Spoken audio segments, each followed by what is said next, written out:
Dear seeker, come, sit quietly for a moment and listen, not with the ears alone, but with the inward stillness of the heart. The world you see around you is endlessly hungry for noise, for spectacle, for something that flashes and vanishes like lightning.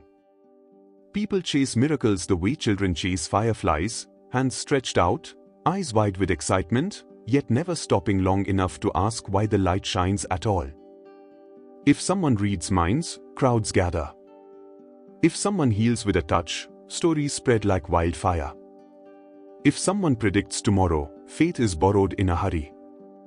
But tell me, dear seeker, what remains when the excitement fades? What remains when the miracle is over and the mind asks for the next proof? The sages knew something the crowd forgets: truth does not perform for applause.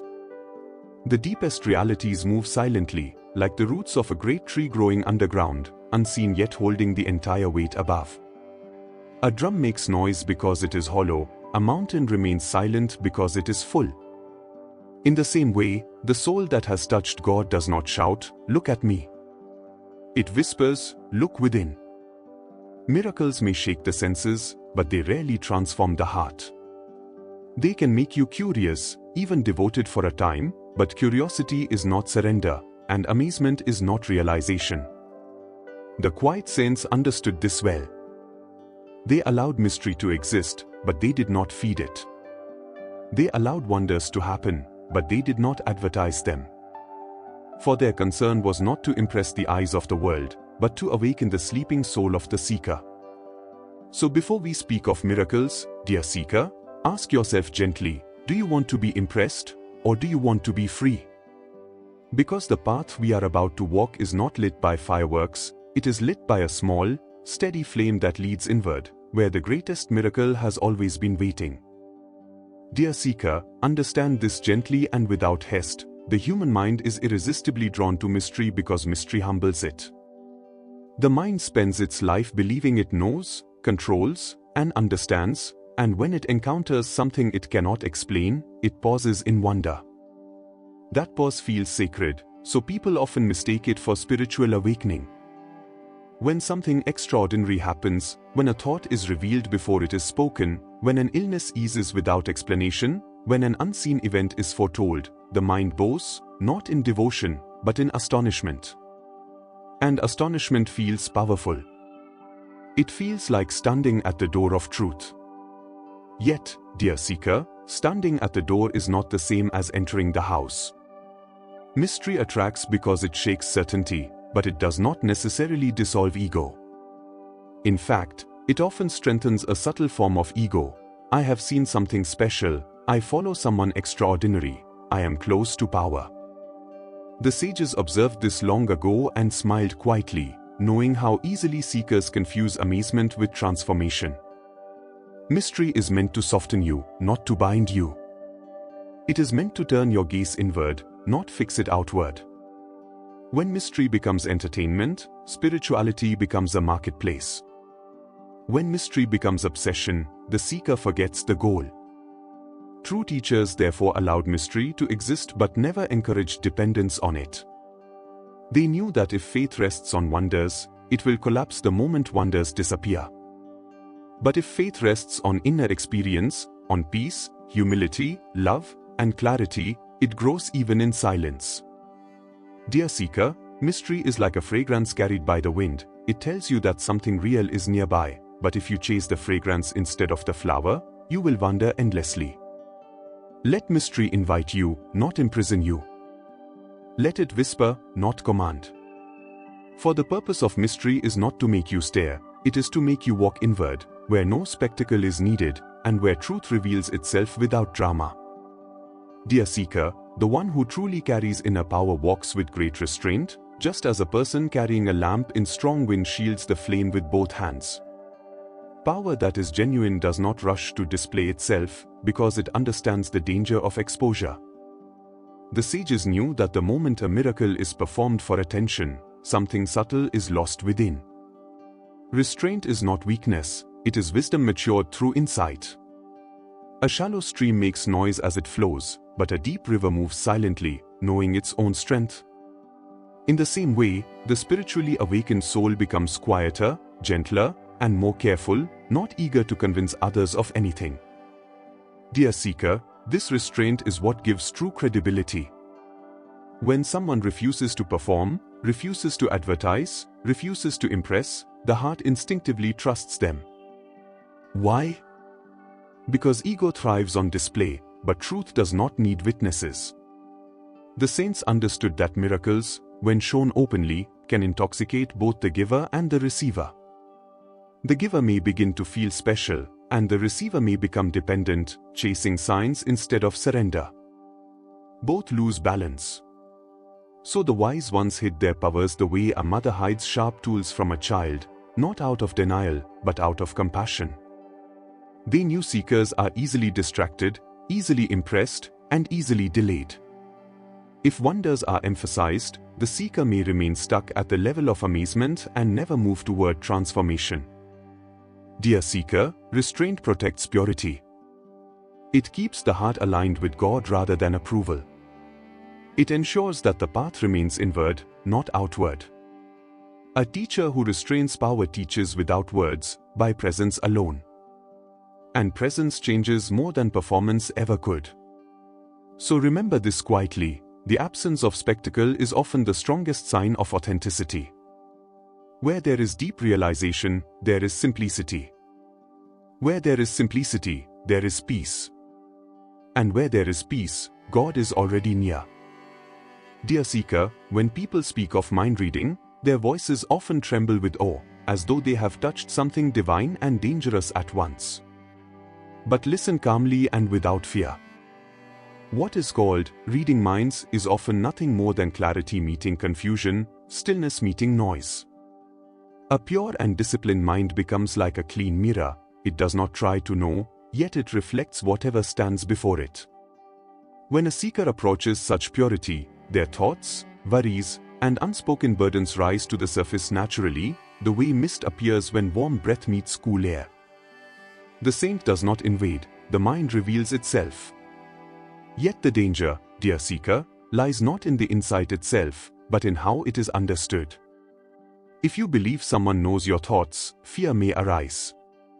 If fear arises, you shrink. And shrinking is the opposite of spiritual growth. The purpose of insight was never to make you feel exposed, it was meant to make you honest.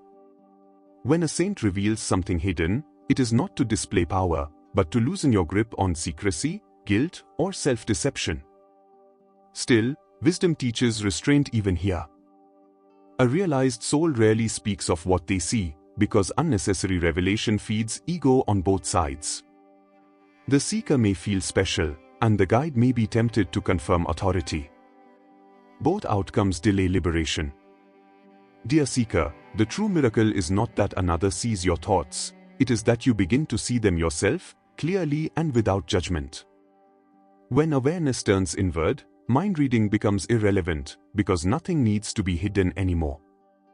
Silence becomes enough. Prayer becomes honest. Life becomes lighter. So do not chase those who claim to know your mind. Instead, sit quietly and know it yourself. Watch thoughts rise and fall like clouds, without panic or pride. This simple seeing is far greater than any display of psychic power. For when self-knowledge dawns, fear dissolves, and where fear dissolves, God finds space to enter. Dear seeker, stories of healing have always stirred the human heart, because pain makes us humble and hope makes us receptive. When suffering is heavy, even a small light feels like divine intervention. So when people speak of healing through a touch, a glance, or a blessing, listen with reverence, but also with understanding. Not all healing is dramatic, and not all healing is visible. Sometimes the body recovers, sometimes the mind relaxes, and sometimes the deepest wound, the feeling of being alone, quietly dissolves. Love itself has weight, dear seeker. Pure compassion steadies the nervous system, calms fear, and restores balance in ways modern language struggles to describe. In the presence of a saint, the heart often feels safe for the first time, and safety itself is medicine. Yet wisdom reminds us to be careful. healing was never meant to become proof of greatness. A true spiritual guide does not measure success by cured bodies, but by softened hearts. If healing happens, gratitude is natural. But dependence is dangerous. When seekers cling to healers instead of truth, they exchange one form of suffering for another. The saints therefore redirected attention again and again. Do not hold on to me, hold on to God. Dear seeker, spirituality does not deny practical responsibility. One must care for the body wisely, seek proper help, and live with discipline. Grace does not cancel effort, it completes it. And even when healing does not occur as hoped, something greater may be offered: acceptance, courage, or surrender. These two are forms of grace, though quieter. Remember this gently: the highest healing is not the removal of pain, but the discovery of peace that does not collapse in pain's presence. When the heart rests in God, even an unhealed body cannot imprison the soul. Dear seeker, the future fascinates the mind because it promises safety. If tomorrow can be known, fear believes it can be managed. This is why predictions hold such power over people's emotions. A single sentence about what will happen can change hope into anxiety or confidence into dependence. But the wise ones looked at this tendency with compassion, not encouragement. They saw that the desire to know the future often hides a deeper unrest, the inability to trust the present. When a saint appears to predict events, it is rarely done with intention to impress. Sometimes perception is simply sharp, sometimes intuition is refined, and sometimes grace reveals what the mind cannot calculate. Yet the realized soul treats such knowledge lightly, almost indifferently, because they are anchored in something far greater than time. Dear seeker, tomorrow belongs to time, but God belongs to eternity. To become obsessed with predictions is to chain the heart to uncertainty, not free it from fear. Knowing what may happen does not grant peace, only surrender does. The saints therefore discouraged seekers from asking, "What will happen to me?" and gently redirected them toward a deeper question: "Who am I, and where is my refuge?" When that question is answered through practice, prayer, and self-offering, fear loses its grip. Life may still change, plans may still break, but the heart remains steady. This steadiness is worth more than any foretelling. Dear seeker, if the future is kind, accept it with gratitude. If it is difficult, meet it with courage. But do not trade inner freedom for borrowed certainty. The greatest security is not found in knowing events before they occur, it is found in trusting the one who remains unchanged through all events. When that trust ripens, the future no longer needs explanation, and the present becomes enough. Dear seeker, before we part, let us gather the essence of everything spoken and hold it quietly, the way one holds a small flame in cupped hands. If miracles have appeared along the path, visions, insights, healings, signs, do not reject them, but do not cling to them either. They are like milestones on a road, not the destination itself. The danger arises only when the seeker mistakes the signpost for the goal and sits down beside it, thinking the journey is complete. The sages, across traditions and ages, warned of this gently and repeatedly, because they had seen how easily the mind is distracted by what shines. Miracles may bend the outer laws for a moment, but God realization dissolves the one who demands bending. This is why the realized ones spoke the same truth in different voices. Powers may come, but they are incidental, transformation is essential. Dear seeker, the greatest miracle is not that reality obeys your wishes, it is that your wishes fall silent in the presence of truth. When ego loosens its grip, when fear no longer drives your prayers, when love flows without calculation, something irreversible happens within. This is the miracle no one can take away. It does not depend on health, success, or certainty. It rests in peace. So walk the path with humility. Practice sincerely. Pray without bargaining. Serve without display.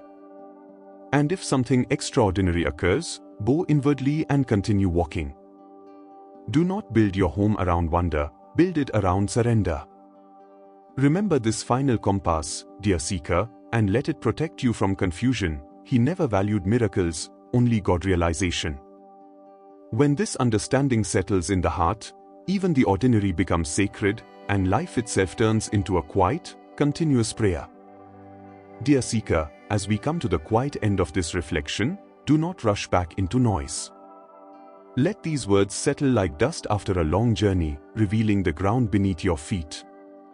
If something in this message touched you, disturbed you, or comforted you, know that it was not the words themselves, but the truth already alive within you responding. Miracles may have drawn your attention here, but do not carry them forward as trophies. Carry forward discernment, humility, and longing for the real. The world will continue to chase what dazzles, but you, dear seeker, need not follow. Choose the greater miracle, the slow, steady awakening of the heart. Let your practice be simple and sincere. Speak the divine name with love. Sit in silence, even if the mind resists. Act with kindness when no one is watching. These quiet steps shape a life far more powerfully than any spectacle ever could. If you found clarity here, pause for a moment and reflect. What is the one attachment, fear, or expectation you are now ready to loosen? That inner honesty is the beginning of real transformation. I invite you, dear seeker, to share in the comments what this teaching awakened in you. Was it a question, a realization, or a gentle reminder you needed today? Your reflection may silently guide another soul who is walking the same path. And tell me also, from the depth of your heart, what you wish to hear next.